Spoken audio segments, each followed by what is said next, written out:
बहुत समय पहले उत्तर भारत की पहाड़ियों में स्वर्ण नगरी नाम का एक समृद्ध राज्य था। सोने से सजे महल, चमकते हुए मंदिर, हरे भरे बाग और खुशहाल जनता इस राज्य की पहचान थे। राजा वीरेंद्र सिंह एक न्यायप्रिय और बहादुर शासक थे। उनके शासन में प्रजा सुखी थी और राज्य में कभी कमी नहीं होती थी।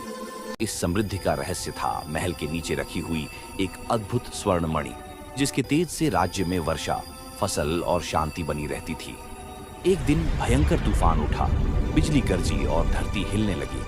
अगले दिन जब राजा ने दरबार लगाया तो पता चला कि स्वर्ण मणि रहस्यमय तरीके से गायब हो चुकी है। पूरा राज्य भय और चिंता में डूब गया। खेत सूखने लगे, नदियां सिकुड़ने लगी और लोगों में अफरा तफरी मच गई। राजा ने घोषणा की कि जो भी मणि वापस लाएगा उसे राज्य का आधा हिस्सा और राजकुमारी सौर्या का हाथ मिलेगा। 3 लोग आगे आए। सेनापति अर्जुन, जो शक्ति और युद्ध कला में निपुण था, राजकुमारी सौर्या, जो गुप्त रूप से योद्धा कला सीख चुकी थी, और एक साधारण चरवाहा युवक राघव, जो गरीब था लेकिन ईमानदार और साहसी था। तीनों अपनी अपनी दिशा में निकल पड़े। अर्जुन उत्तर के गहरे जंगलों में पहुंचा, जहां उसे दानव योद्धाओं से भयंकर युद्ध करना पड़ा। सौर्या पश्चिम के रेगिस्तान में पहुंची, जहां उसे पुराने मंदिरों में गुप्त संकेत मिले। राघव दक्षिण की घाटी में पहुंचा, जहां उसे एक घायल साधु मिला।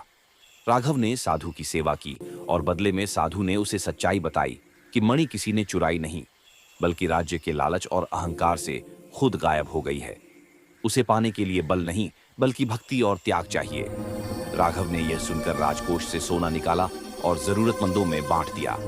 उसने बिना किसी स्वार्थ के लोगों की मदद की। उसी रात आकाश में एक सुनहरी चमक दिखाई दी। राघव के सामने स्वर्ण मणि प्रकट हुई। वह मणि उसके हाथों में आ गई और उसके स्पर्श से फिर से प्रकाश फैलने लगा। इस बीच अर्जुन और सौर्या भी वहां पहुंच गए। अर्जुन ने बल प्रयोग किया, लेकिन मणि धूल में बदल गई। जब राघव ने उसे श्रद्धा से उठाया तो मणि फिर से चमकने लगी। तीनों साथ में राज्य लौटे और राजा के सामने मणि रखी। राजा ने सबकी कहानी सुनी और समझ गया कि सच्ची शक्ति धन या बल में नहीं, बल्कि निस्वार्थ कर्म और सच्चे हृदय में होती है। उसने राघव को राजकुमार घोषित किया और सौर्या से उसका विवाह करा दिया। राज्य में फिर से वर्षा हुई, खेतों में हरियाली लौट आई और लोगों के चेहरे पर मुस्कान छा गई। स्वर्ण नगरी फिर से जगमगाने लगी, लेकिन अब वहां एक नया आदेश जारी हुआ। राज्य की समृद्धि किसी मणि या रत्न से नहीं, बल्कि जनता की सच्चाई, मेहनत और एकता से होगी।